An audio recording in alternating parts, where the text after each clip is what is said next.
Sekali peristiwa dalam khotbahnya tentang akhir zaman, Yesus berkata kepada murid-muridnya, pada akhir zaman, sesudah siksaan-siksaan yang berat, matahari akan menjadi gelap dan bulan tidak bercahaya. Bintang-bintang akan berjatuhan dari langit dan kuasa-kuasa langit akan goncang. Pada waktu itu, orang akan melihat Anak Manusia datang dalam awan-awan dengan segala kekuasaan dan kemuliaannya.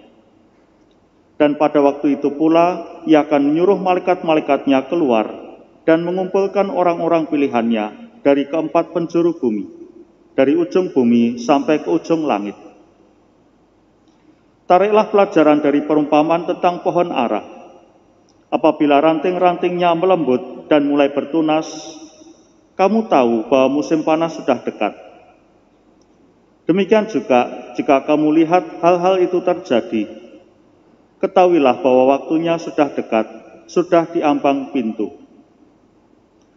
Aku berkata kepadamu, sesungguhnya angkatan ini tidak akan berlalu sebelum semuanya itu terjadi. Langit dan bumi akan berlalu, tetapi perkataanku tidak akan berlalu.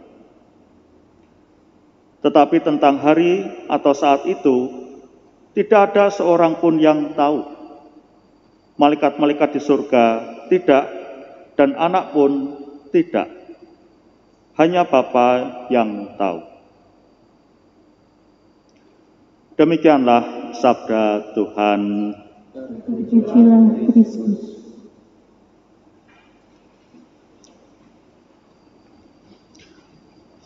Saudara-saudari yang terkasih,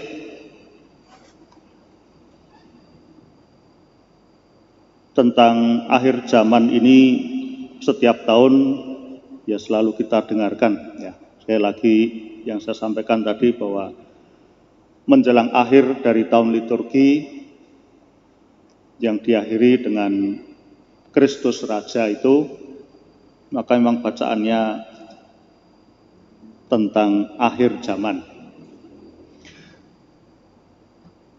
Yang jelas saudara-saudara, dalam banyak kepercayaan, baik itu agama maupun juga kepercayaan lokal, tentang akhir zaman ini juga selalu ada. Jadi ini bukan kitab suci kita sendiri yang ngomong tentang hal ini ya, meskipun macam-macam. Sebenarnya tidak lain dan tidak bukan mengapa perenungan dari kepercayaan tentang akhir zaman ini bisa muncul ya, muncul dari kenyataan bahwa semuanya rupanya itu selalu berakhir dengan hancur ya kan ya. Tidak ada satupun makhluk hidup yang terus selalu ada terminalnya, selalu ada batasnya. Baik secara sendiri-sendiri maupun juga bersama-sama. Secara sendiri sudah dari dulu disadari bahwa manusia kok selalu akhirnya juga mati. Manusia bersama-sama di dalam kota juga kadang-kadang mengalami bencana bersama. Entah itu bencana alam atau juga karena serangan musuh. Pohon-pohon juga satu persatu mati. Tapi pohon-pohon yang di hutan pun yang merupakan komunitas pohon juga terjadi kebakaran hutan, terjadi gunung meletus sehingga merusakkan area hutan. Itu sudah dilihat oleh manusia sejak awal ya.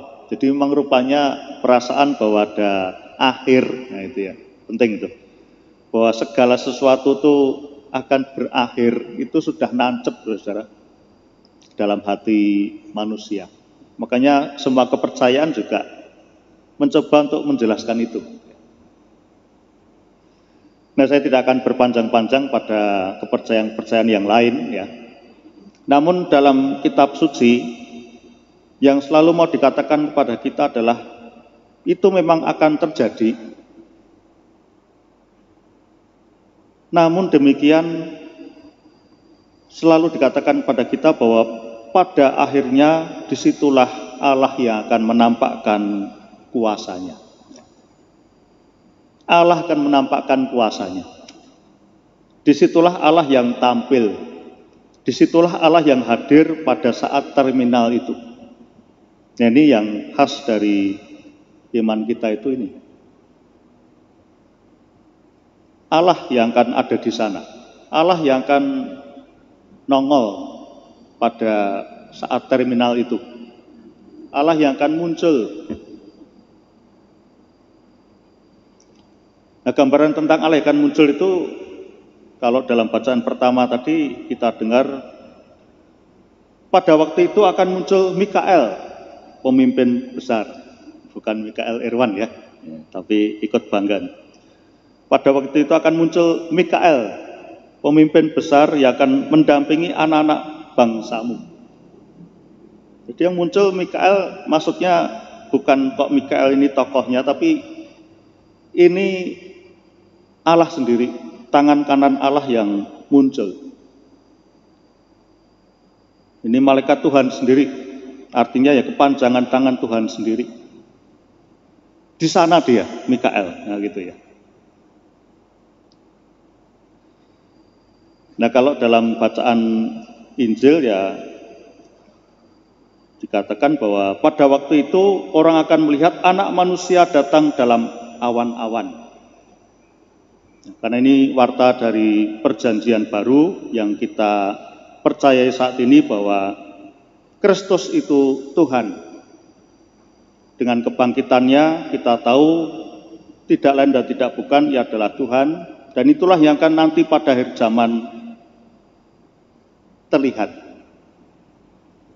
Pada waktu itu orang akan melihat anak manusia dalam awan-awan. Jadi ini satu yang bagi kita penting, saudara, bahwa bukan lagi soal kapan sebenarnya. Karena kalau soal kapannya malah dalam bacaan Injil jelas tentang hari atau saat itu tidak ada seorang pun yang tahu.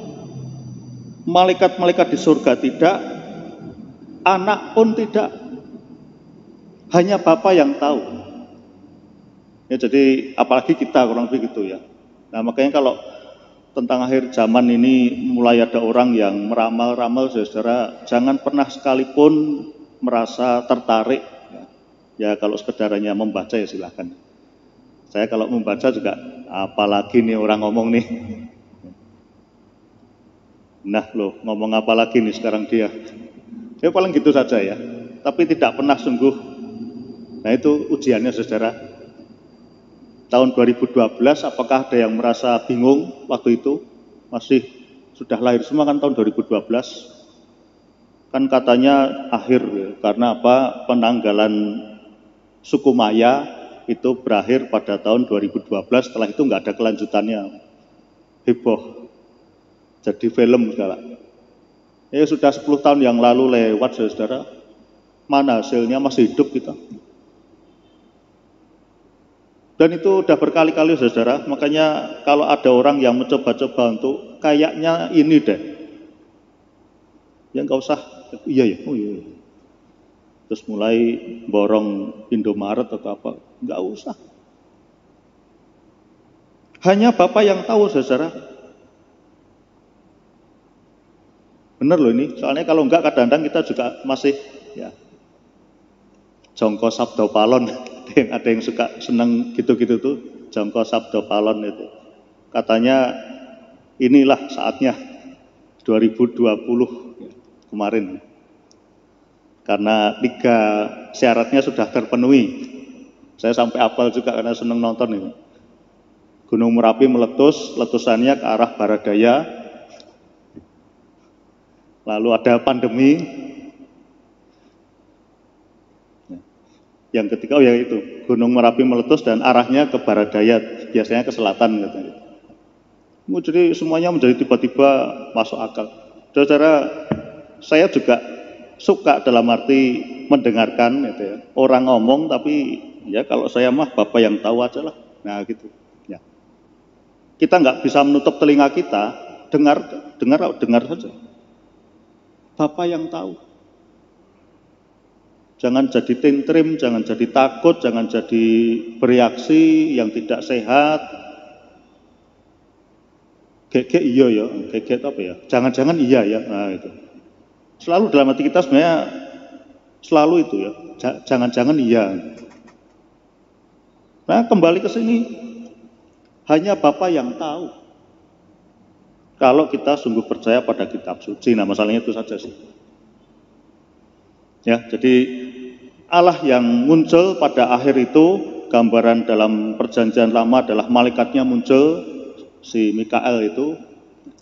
Kalau dalam perjanjian baru ya anak manusia, saatnya kita tidak tahu. Nah kemudian yang ketiga yang penting adalah bertahanlah.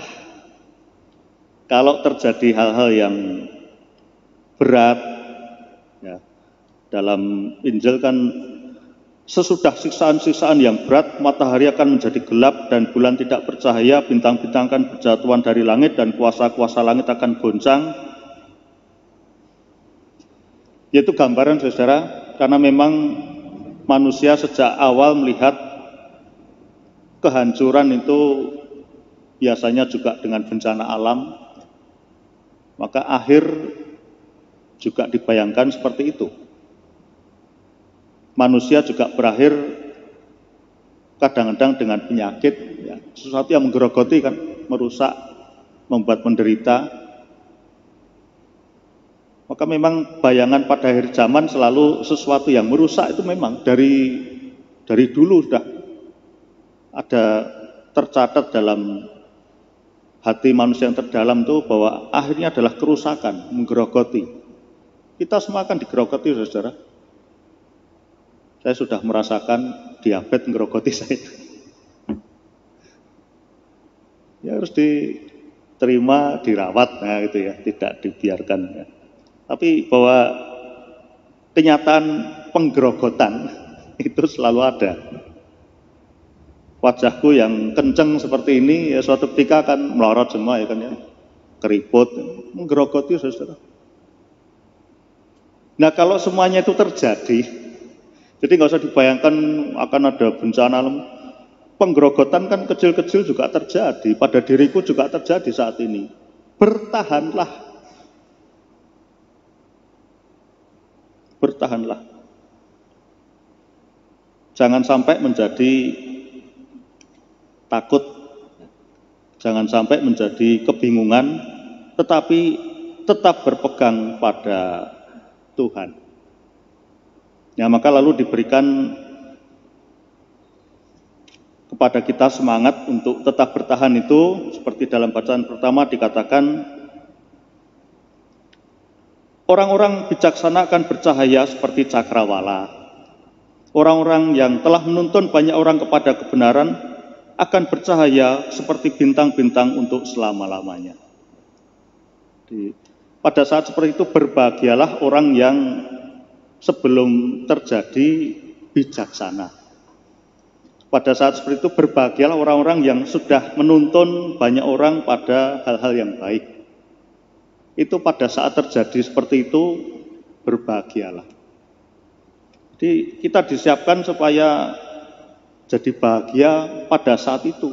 Bukan bertanya-tanya itu kapan, bukan bertanya-tanya kayak apa jadinya. Nggak ada yang tahu, tapi bahwa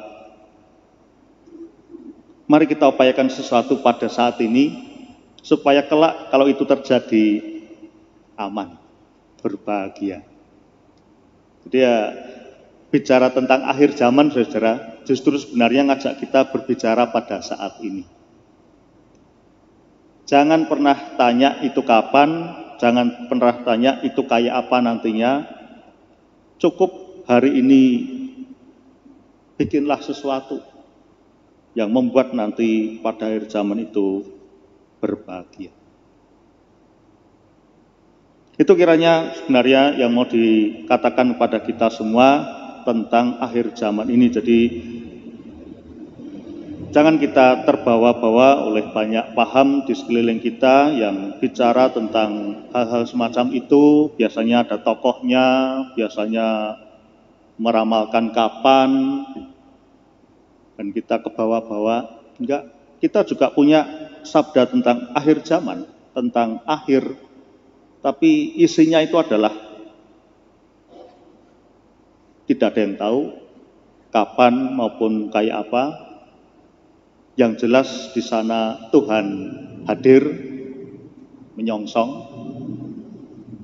Dan yang ketiga, kalau saat ini kita hidup dengan baik, layak, maka berbahagialah kita pada saat itu nanti. Malah itu yang mau disiapkan bagi kita saat ini. Jadi sekali lagi tidak pernah bicara tentang kapan dan bagaimana. Maka ya saudara, pada masa pandemi semoga kita masih termasuk orang yang bijaksana. Ya. Pandemi kan memporak-porandakan juga kehidupan menggereja kita, kehidupan beriman kita. Ya, maka yang masih setia, masih tetap tekun, berbahagialah. Yang tidak tekun, yang amburadul jadinya, ya harus bebenah. Maka mari bersama-sama dengan situasi di mana gereja mulai giat lagi, dibuka lagi. Sekarang kalau khotbah harus sambil melihat ke atas karena ada umat di balkon ya. Itu ikut misa kan ya mestinya ya. Karena semuanya di atas ya. Sudah mulai terbuka ya. Jadi mari kita ikut dalam arus mulai terbuka ini ya. Semoga kita giat kembali dalam hidup menggereja, ya. Tidak menjadi loyo, tidak menjadi lupa, tidak kebablasan, kesenangan tidak lagi ikut apa-apa, mulai lagi. Ya, semoga kita termasuk yang dianggap bijaksana dan kelak mengalami bercahaya pada akhir zaman itu. Amin.